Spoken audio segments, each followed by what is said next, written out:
les piliers de sa justice. On va voir ensemble qu'il y a des piliers. Un pilier, c'est quoi?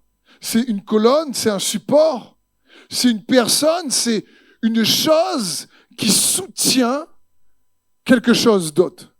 Qui, quelque part, un pilier, c'est quelque chose qui assure la stabilité d'une autre chose, qui assure réellement la solidité d'une chose. On va voir les piliers dans la vérité des Écritures qui assurent la solidité de sa justice dans notre vie. Parce qu'on a vu ensemble qu'il y a dans le royaume de Dieu un système de compensation juste. Mais pour que ce système de compensation soit expérimenté, reçu par nous, il y a donc certaines choses qu'on doit réellement mettre en place. On a vu ensemble, par exemple, qu'une des manières pour activer, et je dis bien une des manières, c'est d'arriver à triompher du mal par le bien. C'est jamais facile, mais ce que Dieu nous demande, c'est ça. Et je vais lire un verset en guise, cette fois-ci, d'introduction pour le message d'aujourd'hui, dans Genèse 4:6, qui nous dit: L'Éternel dit à Caïn, « Pourquoi es-tu irrité et pourquoi abordes-tu un air sombre ?» C'est-à-dire, pourquoi es-tu triste? Certainement, si tu agis bien, dis avec moi, si tu agis bien, tu te relèveras. Si en revanche tu agis mal, le péché couché à la porte et ses désirs se portent vers toi. Mais c'est à toi de dominer sur lui. Puissant passage ici. Ici, on voit directement, dès le début de la Bible, le premier péché que le premier gars a commis, non, le deuxième, puisqu'il y avait Adam et Ève d'abord. Allez, Adam et Ève, ça fait 3, parce que là, c'est Caïn, je vais bien compter. Et Caïn, donc, a tué son frère. Et en plus qu'il a tué son frère, il est triste. Et Dieu lui dit, attends. Si tu agis bien, tu te relèveras. Ça signifie quand tu agis mal, on a lu la suite, tu te relèves pas. Donc il est important, quelles que soient les choses dans le monde que tu as traversées de compliquées, les saisons que tu as traversées de difficiles, d'apprendre à demander à Dieu de nous aider d'agir bien. C'est comme si Dieu est en train de nous dire, quand tu agis de manière juste à une situation injuste, tu sais quoi? Le résultat, c'est que tu te relèveras. C'est-à-dire quand tu as une situation, une épreuve qui t'a englouti, tu es réellement miné par une saison difficile, tu as du mal réellement à te relever, Dieu dit, continue à faire ce qui est bien, parce que le temps viendra où tu te relèveras. Et c'est bon pour nous de comprendre ça. Et donc, n'oubliez pas ça. Quelques versets pour aussi nous rappeler l'importance de rechercher, de vivre pour la justice de Christ. C'est dans 1 Pierre 2, 24, la Bible dit, « Lui qui a lui-même porté nos péchés dans son corps à la croix, afin que, libérés du péché, nous vivions pour la justice. C'est par ces blessures que vous avez été guéris. » Donc la Bible est claire, tu as été libéré du péché en tant qu'enfant de Dieu pour que toi et moi, nous puissions vivre pour la justice. Proverbe 11:8. Le juste sera libéré de la détresse et le méchant y prendra sa place. Waouh! Non seulement quand tu agis de manière juste, tu te relèves, mais en plus, le juste qui agit de manière juste sera certainement libéré de la détresse, de l'oppression. Il faut bien comprendre ça. Psaume 34, 20. Le juste doit passer par beaucoup de souffrances, mais l'Éternel l'en délivre toujours. Je veux dire, encore une fois, chercher la justice de Dieu, obtenir les victoires de Christ, ne nous exempte pas de difficultés ou de saisons compliquées. Mais ce que Dieu promet, c'est de nous faire triompher de ces saisons compliquées. Amen. Et le premier pilier que j'aimerais voir avec vous, pour réellement que ça assure la solidité de la rétribution jusque nous nous attendons quand nous traversons une situation compliquée, le premier pilier pour attirer également sa justice, s'il faut connaître Jésus et ce qu'il a accompli. Jésus est l'épicentre de notre foi. Peu importe la dénomination, l'église dans laquelle tu es, si un chrétien se dit chrétien, ce qu'il y a de plus important pour lui, c'est de connaître Jésus.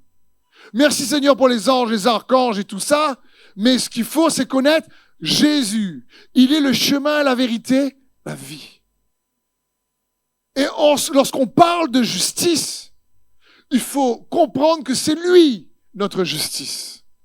1 Corinthiens 1,30 nous dit ceci. C'est grâce à lui que vous êtes sauvés en Jésus-Christ. Lui qui est devenu par la volonté de Dieu, notre sagesse, notre justice. La source de notre sainteté et notre libérateur. Jésus est devenu notre justice. Connais-tu Jésus comme ta justice? Si on veut activer sa justice, il faut connaître Jésus comme notre justice. Et n'oubliez pas, alors que je parle de connaître Jésus, je parle de connaître Jésus réellement par l'expérience. Parce que il est triste de constater, avec des années d'expérience en tant que pasteur, que parfois, c'est pas parce que les gens viennent à l'église qu'ils connaissent Jésus. C'est pas même, parfois même, c'est pas parce que les gens servent dans un service à l'église qu'ils connaissent Jésus. Il faut bien comprendre ça. Connaître Jésus personnellement et intimement se révèle surtout lorsque les tempêtes arrivent. C'est là, la Bible dit que c'est là que notre foi est testée. Et donc, je parle d'une connaissance de Christ qui réellement te transforme, te change, t'affermit, te renouvelle. Tu as une connaissance de qui il est et c'est ça qui fait que ta maison est bâtie sur le roc quand la tempête arrive.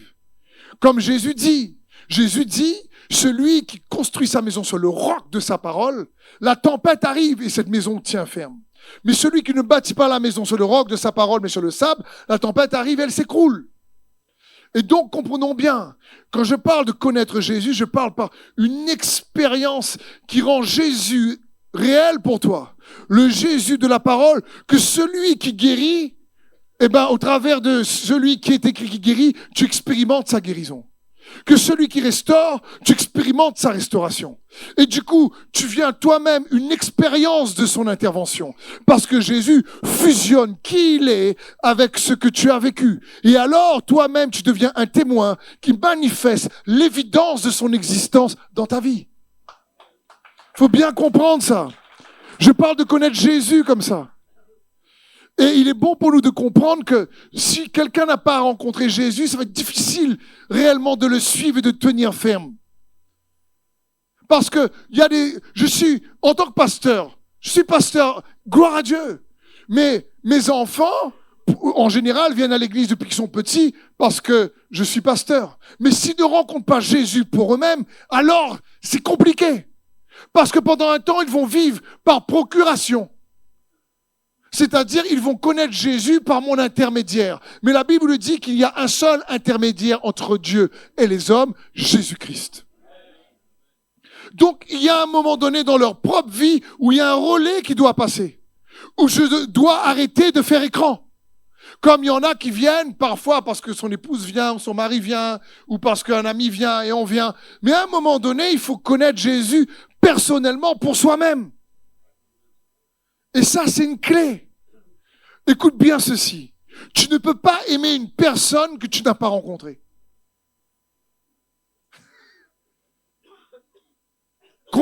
Franchement, tu ne peux pas... Il y a du sens, non? Tu ne peux pas aimer une personne que tu n'as pas rencontrée.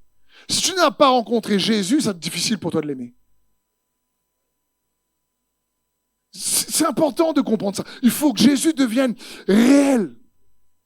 Et c'est de vivre avec lui parce que tu le connais, il te connaît. Jésus dit à ses disciples dans les Écritures, « Suis-moi et je ferai de toi. » Dans Matthieu 4, 19, il leur dit, « Suivez-moi et je ferai de vous des pêcheurs d'hommes. » C'est important, Jésus dit, « Suis-moi et je ferai de toi. » Ça signifie que si quelqu'un suit vraiment Jésus, il est transformé. Jésus est un Dieu homme extraordinaire.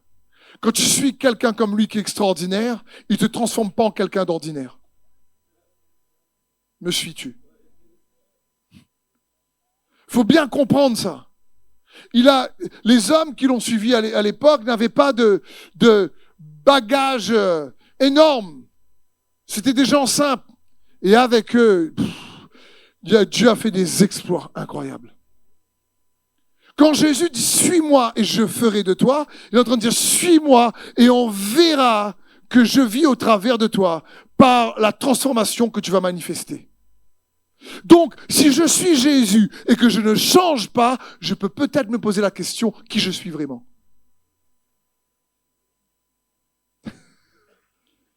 Si on vient, frères et sœurs, je vous disais, on vient à l'église, mais c'est pour connaître Jésus. C'est pour suivre Jésus. C'est pour entendre sa parole, être équipé avec sa vérité. C'est pour recevoir plus de Jésus. Et c'est dans ce sens. C'est comme, si tu suis Jésus, l'impact dans ton mode de vie doit se voir, oui ou non? Je connais quelqu'un qui a 20 ans en arrière avait gagné au loto. Et ce qu'il a reçu comme finance a impacté son mode de vie dans les semaines et mois qui ont suivi le fait qu'il a gagné au loto. Recevoir Jésus, c'est mieux que gagner au loto. Amen. C'est certain que...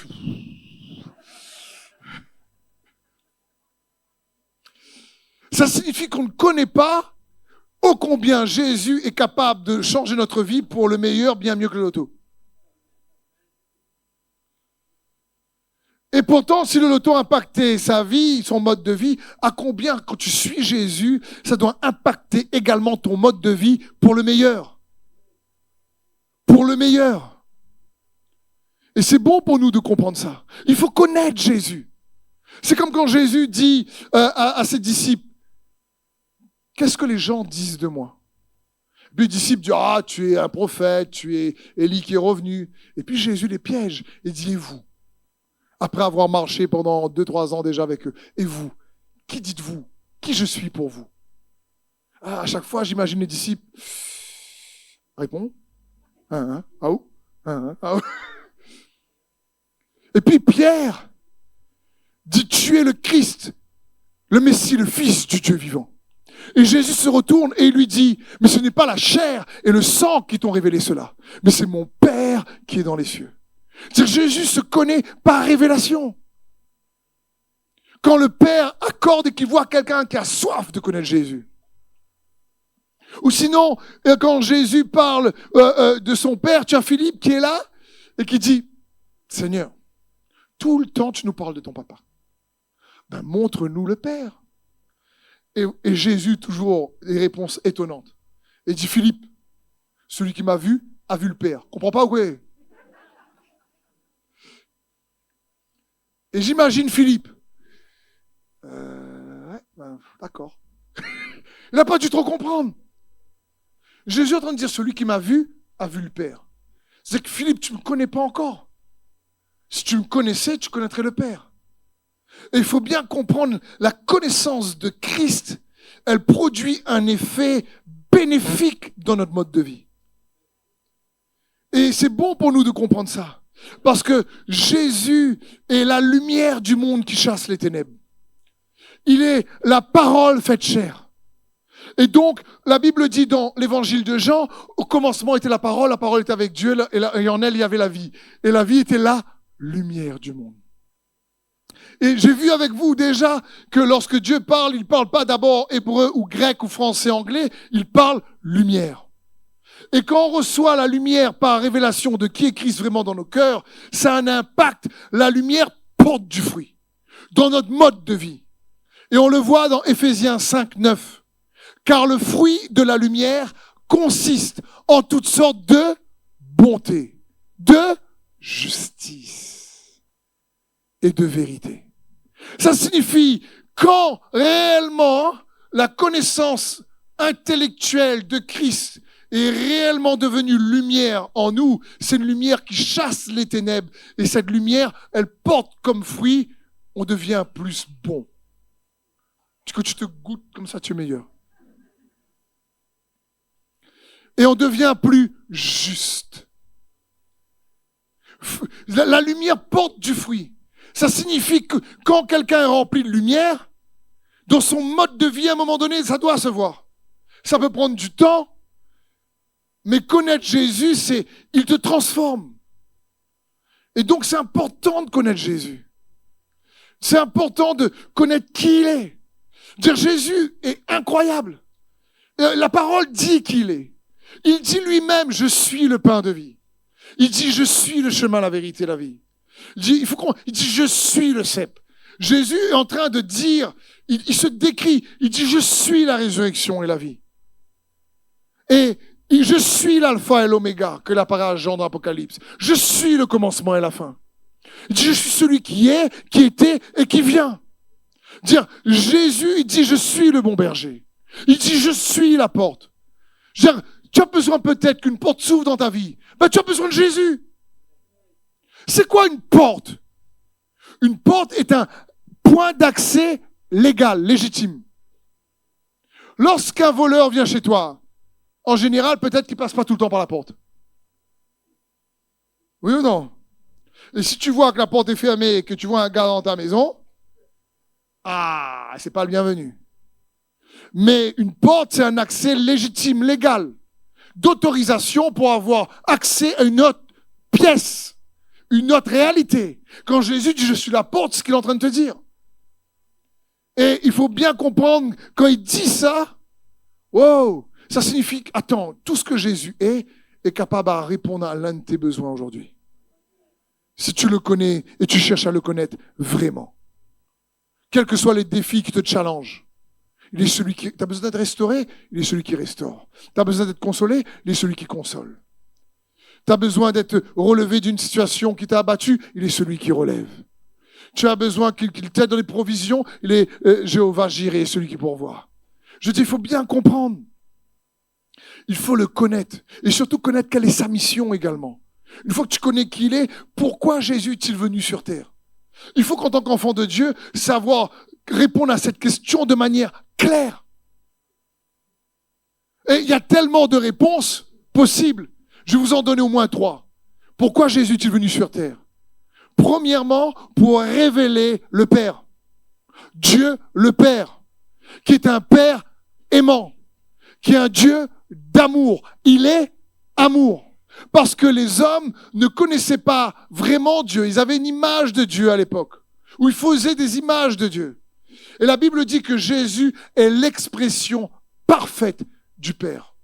Donc, une des choses que Jésus est venu sur terre, il est venu réajuster les erreurs au sujet de qui est Dieu le Père. Il est venu corriger notre perception. C'est pour ça qu'il dit à Philippe, celui qui m'a vu, a vu le Père. Donc ça signifie, qu'il y a une chose qu'on ne trouve pas en Jésus-Christ, cette chose-là, on ne la trouvera pas en Dieu le Père non plus. C'est pour ça que dans Jean 17, il a dit qu'il soit un. Comme toi et moi, Père, on est un. Et il est venu amener la révélation de Dieu le Père en tant que Dieu, un Dieu qui aime. Dieu a tant aimé le monde qu'il a donné son Fils. Jean 3,16. Et quand on parle d'amour, on a déjà vu ça ici, mais il est bon de le rappeler. Lorsqu'on parle d'amour, il y a 4, on va dire, dimensions dans l'amour de Dieu. La première, c'est la dimension de l'engagement. Quand Dieu aime, il fait alliance, par exemple. La deuxième, c'est la dimension réellement du plaisir également. C'est aimer réellement, créer. Si tu aimes une personne, tu as envie de la faire plaisir, oui ou non? Une autre dimension, c'est la dimension de la passion. On appelle la passion du Christ, par exemple, lorsqu'il est mort. Parce que pourquoi? La quatrième, c'est le sacrifice. Et ça, c'est la dimension qu'on aime le moins. C'est le sacrifice. Jésus va dire, il n'y a pas de plus grand amour que de donner sa vie pour ses amis.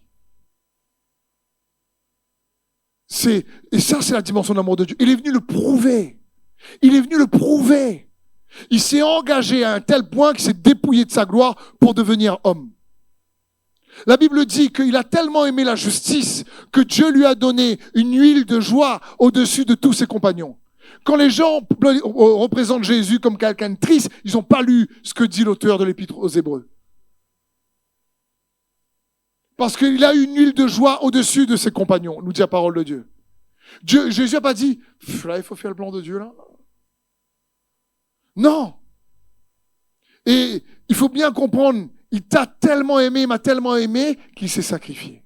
Et je posais une question tout à l'heure lors de la première célébration. Je disais, d'après toi, aux yeux de Dieu le Père, qui a plus de valeur, Jésus ou toi? Et bien sûr, notre première réponse, c'est Jésus. Mais en réalité, Dieu le Père a fait mourir Jésus pour toi. Tellement tu as de la valeur pour lui. Donc oui, Jésus a énormément de valeur pour Dieu le Père, mais toi aussi tu as tellement de valeur qu'il n'a pas épargné son Fils tellement il t'aime toi. Et si on n'arrive pas à comprendre ça, Jésus est venu révéler que Dieu est un Dieu d'amour, c'est un Père qui prend soin de ses enfants. C'est la première chose que Jésus est venu faire à chaque fois.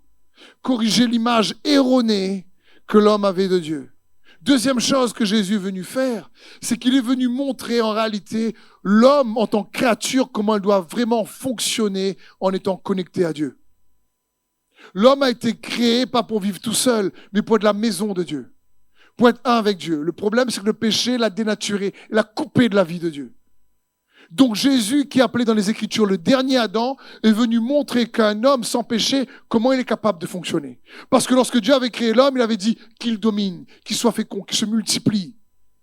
Et ça, l'homme a perdu cette autorité en péchant. Donc maintenant, les choses qu'on devait dominer nous dominent. Mais Jésus, non. Il n'y a rien qu'il dominait. Si ce n'est qu'il s'est laissé mourir à la croix par son propre choix. Par amour pour toi et moi. Donc, il faut bien comprendre.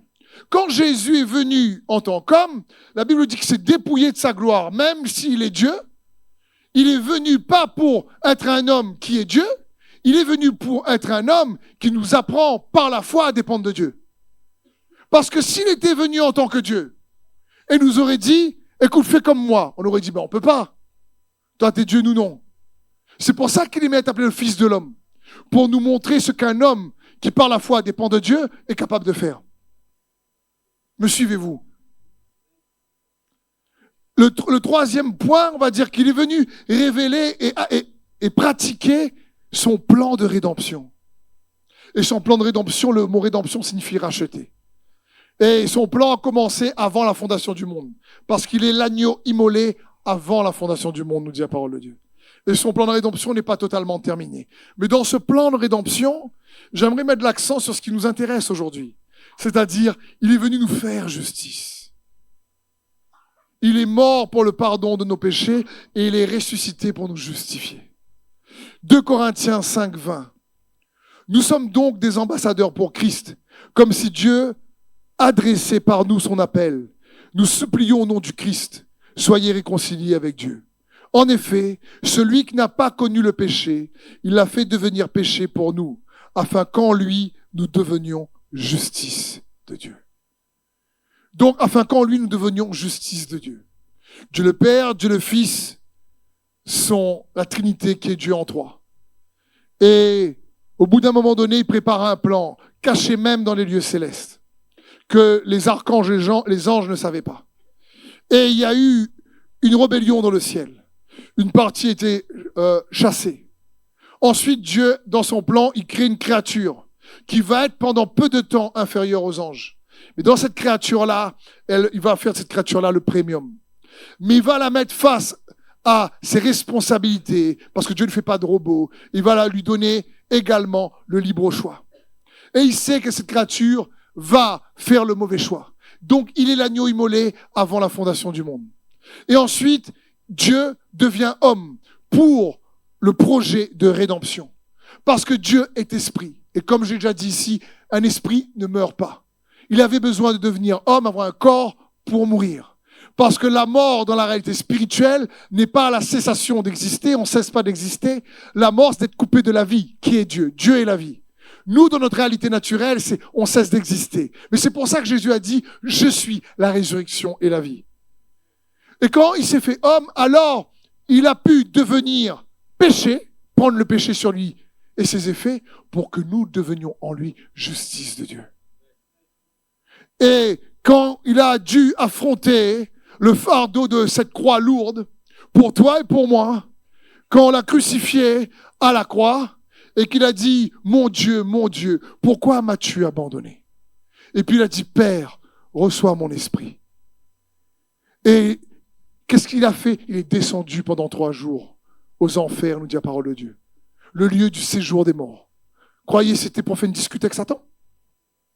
Non, c'est pour mettre une correction à l'ennemi. En tant qu'homme,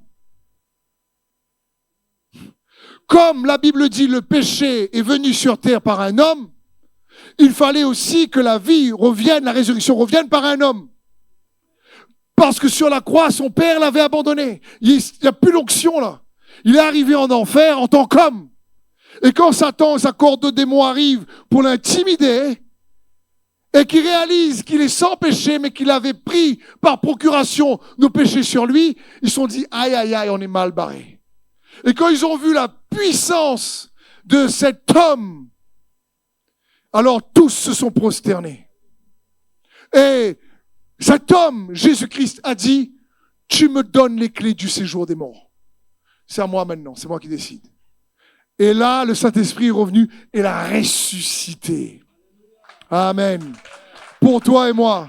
Il faut bien comprendre.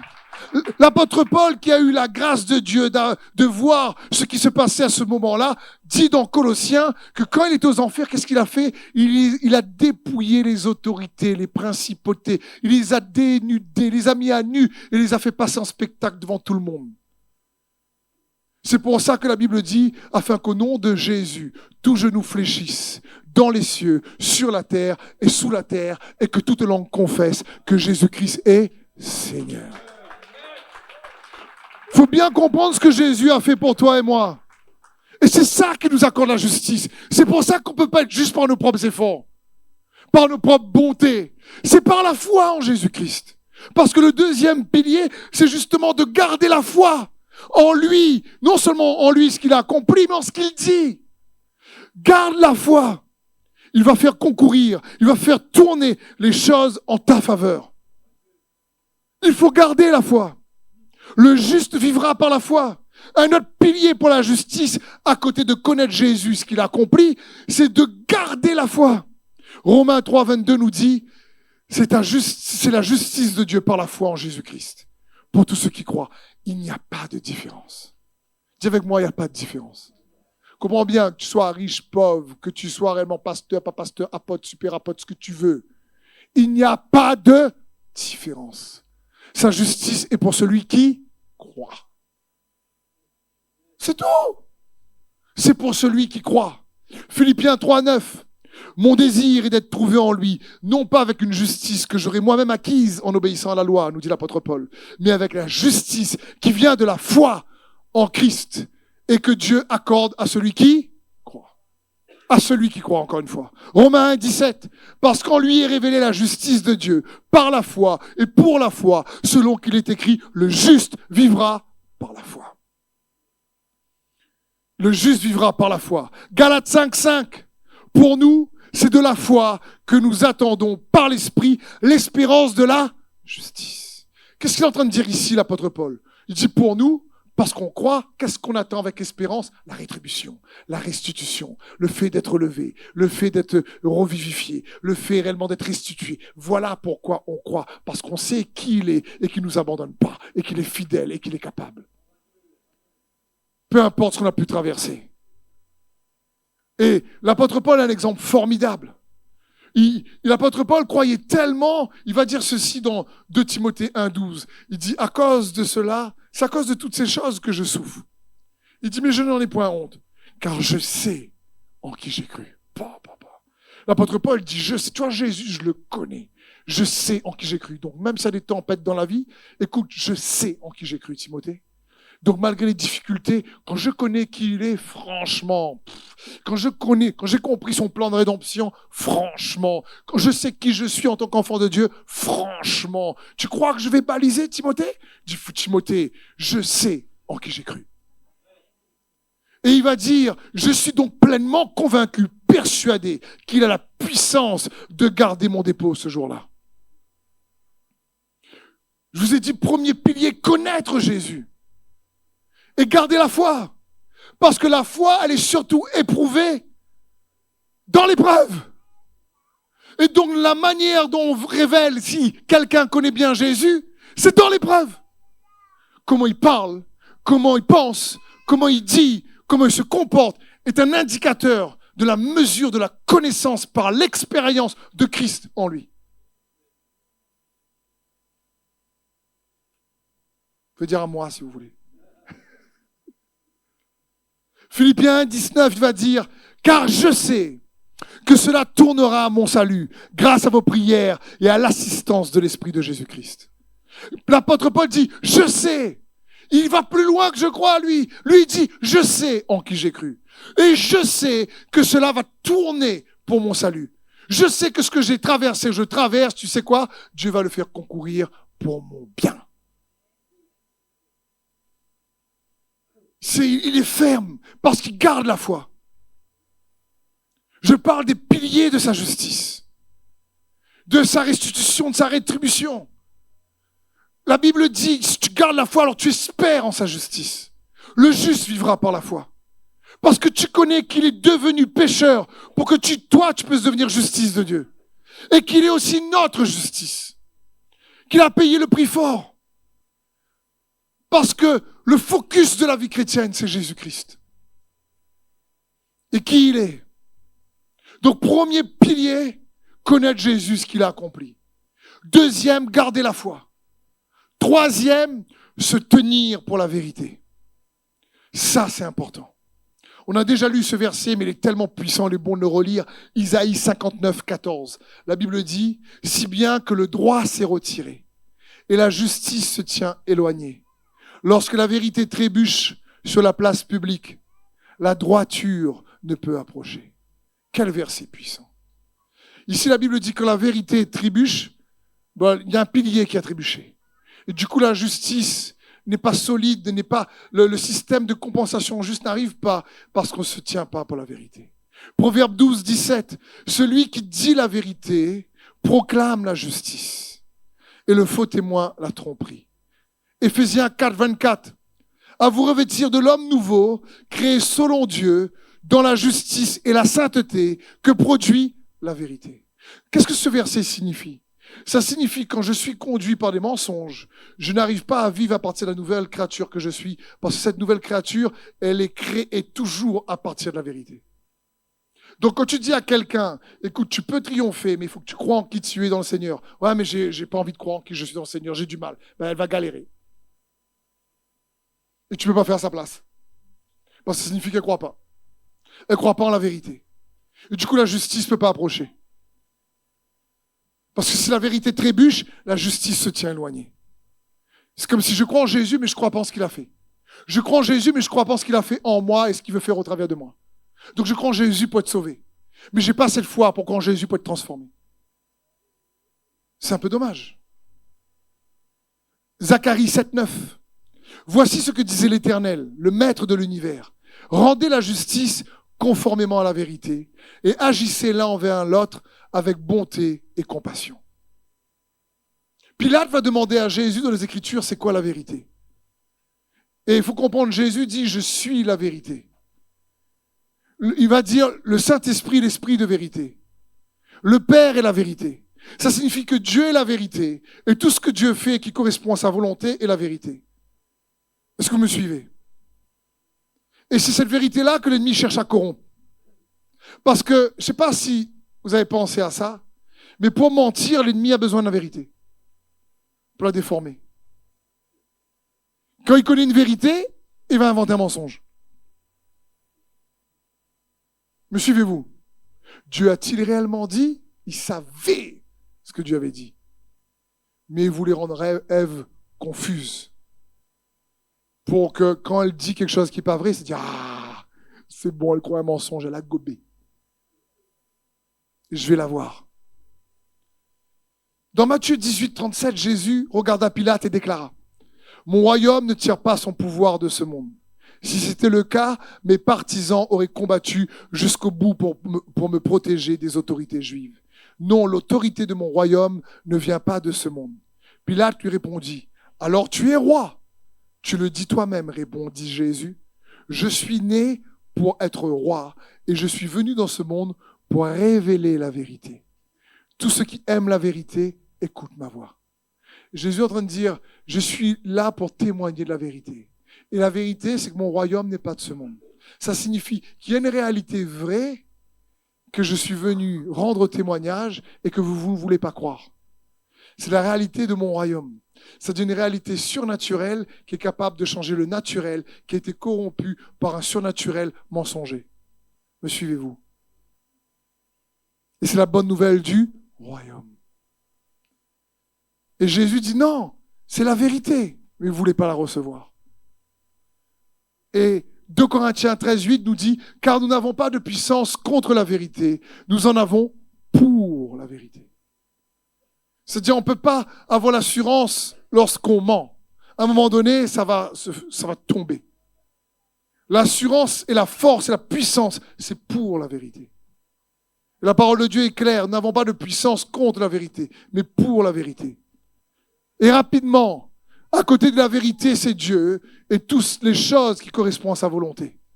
Mais comprenons bien, la vérité, c'est Dieu et sa réalité, son règne et sa volonté. Que ton règne vienne et que ta volonté soit faite. On ne peut pas séparer le règne de Dieu de la volonté de Dieu. Et on ne peut pas séparer la volonté de Dieu de la vérité de Dieu. Sa vérité n'est jamais fausse.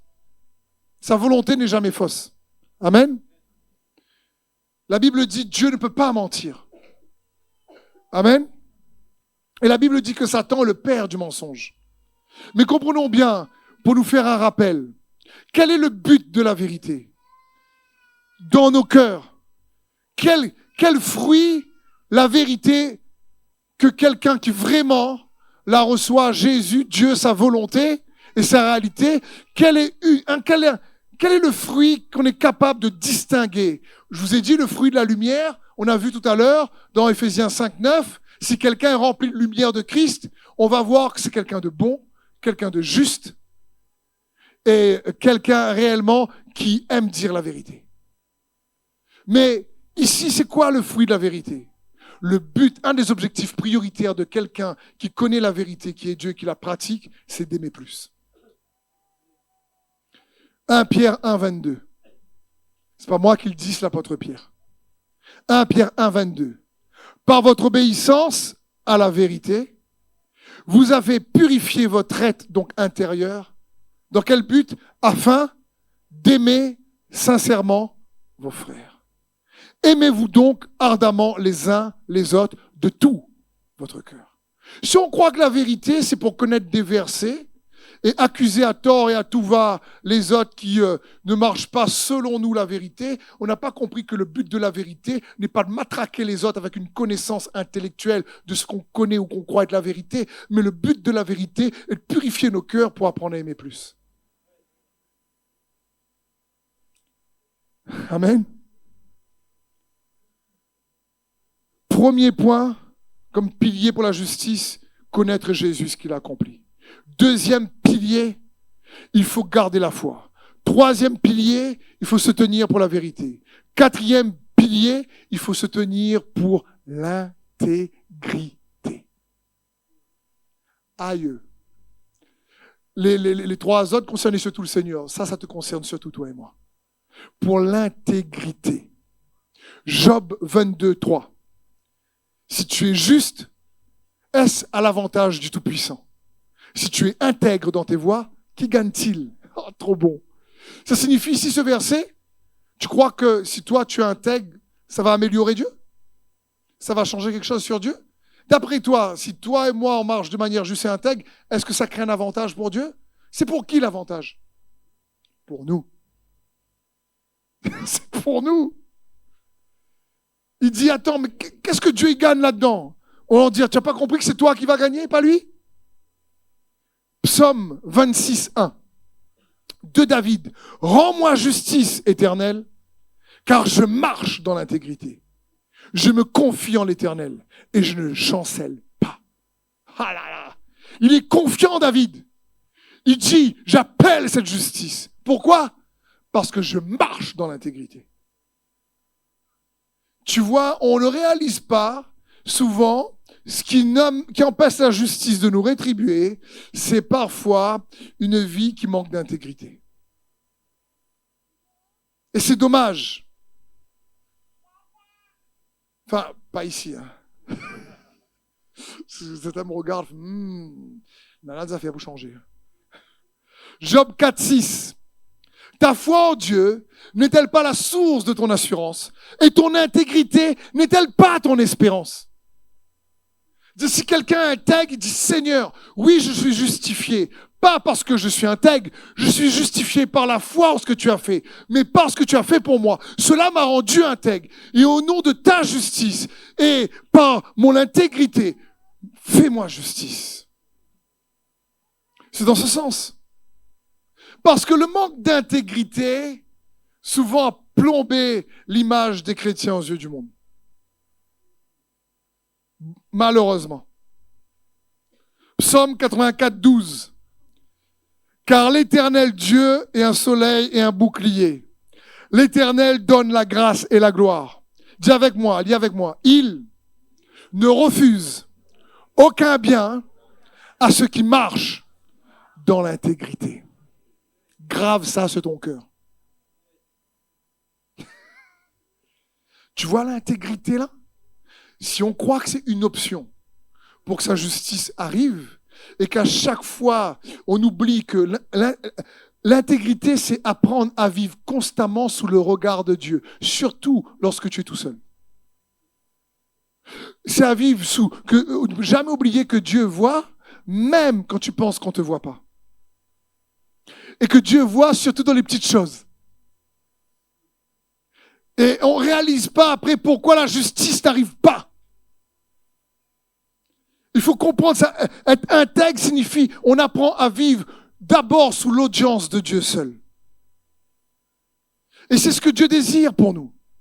Être intègre, c'est réellement dire Seigneur, écoute, je ne suis pas parfait, mais je veux que ta vérité réellement produise en moi quelqu'un d'authentique. Que le oui, oui, que le non est non.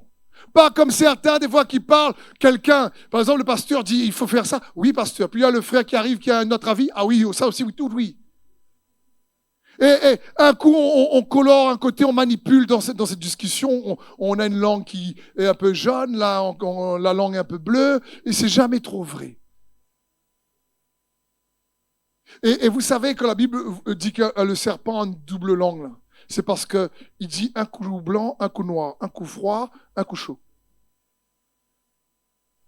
Et Dieu appelle ça être hypocrite.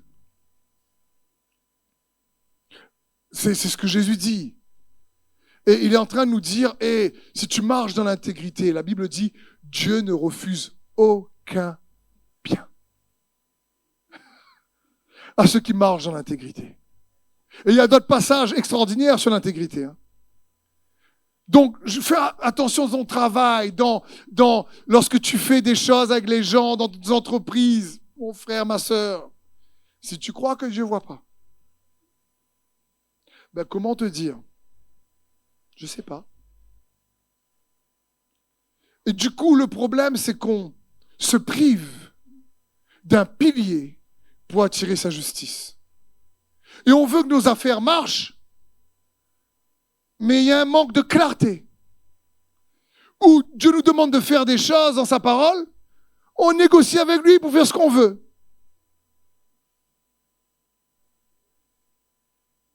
Et encore une fois, ça nous concerne tous, donc que personne ne se sente coupable.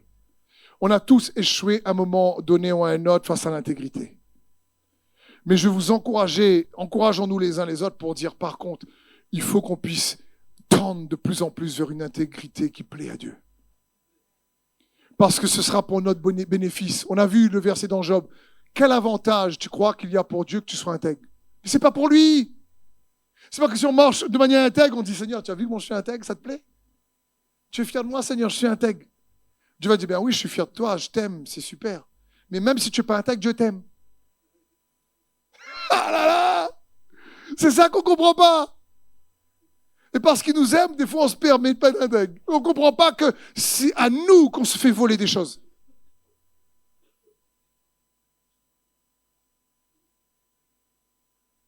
Dernier point, dernier pilier pour sa justice, demeurer dans l'humilité. Ça, c'est une clé. Il faut aussi demeurer dans l'humilité. Psaume 25, 9 nous dit, Il conduit les humbles dans la justice. Il leur enseigne sa voie. Magnifique passage. Jacques 4,10. Humiliez-vous devant le Seigneur et il vous élèvera. Job 5,11. Il relève les humbles et délivre les affligés. Luc 1,52. Il a renversé les puissants de leur trône. Il a élevé les humbles. Waouh! L'humilité, en réalité, est un pilier qui attire la grâce de Dieu de manière magnétique, puissante et forte. Dieu fait grâce aux humbles. Dieu relève les humbles. Dieu conduit les humbles dans sa justice. C'est impossible de quelqu'un qui est humble devant Dieu, à un moment donné, que Dieu lui-même le guide pas pour qu'il la percé que Dieu veut qu'il aille, qu'il puisse recevoir. Faut bien comprendre ça. Mais le problème, c'est qu'on croit on comprend pas bien l'humilité. On pense que l'humilité, c'est faire pitié. On pense que l'humilité, c'est faire pitié. Et avoir un esprit de victime, c'est ça qui, en fin de compte, me rend humble devant Dieu. Pas du tout. Jésus, le roi des humbles. Jésus, quand il parlait de lui, il parlait pas de lui en tant que victime. Quand il parlait de lui qui il est, il dit, comme on a vu tout à l'heure, je suis le chemin, la vérité et la vie. Il faut bien comprendre, quand il dit ça, là, à l'époque, devant les autres, là, les gardes, on dit, mais qu'est-ce qu'il raconte? Et puis il va rajouter à la foule, celui qui mange pas ma chair ne peut pas être en communion avec Dieu, parce que ma chair est une vraie nourriture, et mon sang, un vrai breuvage. Les gars du dire, il y en a qui l'ont quitté après. Parce que Jésus savait qui il est. Il n'était pas en train de faire pitié. Jésus dit, je suis la résurrection et la vie. T'imagines quand il y a Marthe et Marie qui est là, il y a Lazare qui est mort, et elle arrive, elle dit, mais Seigneur, si tu aurais été là, mon frère serait pas mort. Et Jésus lui dit, regarde-moi bien là. Je suis la résurrection et la vie. Elle n'avait pas encore trop bien compris. Elle dit, oui, il ressuscitera au dernier jour. Jésus a pleuré. Jésus lui dit, il ne comprend pas rien, mes enfants. Jésus dit, ils ne comprennent rien. Il a dit, Jésus pleura. Mais Jésus n'avait pas une image mauvaise de lui, parce que l'humilité, ce n'est pas s'apitoyer. L'humilité, ce n'est pas penser moindre de soi, c'est penser moins à soi. C'est pas pareil. L'humilité, c'est pouvoir exalter Dieu, élever les autres sans se sentir diminué. Imaginons dans ta famille, ton papa ou ta maman fait de préférence avec ton frère et ta sœur, les élève tout le temps. Et toi, tu te sens diminué. Et là, tu es victime. Mon papa, ma maman préfèrent, j'ai connu ça aussi. Elle préfère mon frère, ma sœur, si on veut. Parce que ça ne doit pas, entre guillemets, si Dieu t'a accepté, il t'aime, sois guéri de ça. Sois restauré de ça. C'est dans ce sens. Mais si lui, nana, moi aussi, m'y veut. Dis, non, si lui, nana, donne-lui encore. Moi, on va attendre ce que Dieu va donner à moi. C'est dans ce sens. Il conduit les âmes dans la justice. Et imaginons quand quelqu'un, des fois, arrive, des fois, les frères et sœurs, ils font pitié tout le temps. Tout le temps, ils font pitié. Ça fait 2 ans, 3 ans. Et je comprends que parfois, une fois qu'on a fait la volonté de Dieu, il faut qu'on soit patient. Mais il y a des fois, quand ça dure réellement très longtemps, c'est que la personne a une tellement mauvaise image d'elle-même qu'elle refuse de croire ce que Dieu dit d'elle. Et on pense que ça... Quand quelqu'un, par exemple, se vante, quand quelqu'un est en train de dire « moi, je suis le meilleur, moi, je suis fort », quand quelqu'un est vaillant, comme on dit à la Réunion, quand c'est intéressant de première, quand les gars sont en train de se vanter, quand quelqu'un se vante, il est en train de vanter son moi. Moi, je suis meilleur, moi, je suis plus fort, moi, etc. D'accord? C'est le moi qui est au centre. Quand quelqu'un se diminue constamment, ouais, moi, je suis nul, moi, je suis pas bien, moi, je vais pas y arriver. Vous savez qu'est-ce qui est au centre aussi? C'est le moi. Les deux, c'est de l'orgueil. C'est une fausse humilité. Et puis après, on est affligé avec une fausse humilité et on ne comprend pas pourquoi la justice ne peut pas approcher. C'est juste dommage. Alors que Dieu dit, tu as plus de valeur que tu ne le penses. Je suis mort pour toi, j'ai versé mon sang et franchement, tu es important pour moi. J'ai un plan magnifique pour toi, des projets de paix et non de malheur. Je vais te relever, je vais restituer. Je suis ton roc, ton rocher, ton abri, ton refuge. Je suis le chemin, la vérité et la vie. Je suis celui qui guérit, qui pourvoit. Tu dis, mais pourquoi tu crois pas un peu?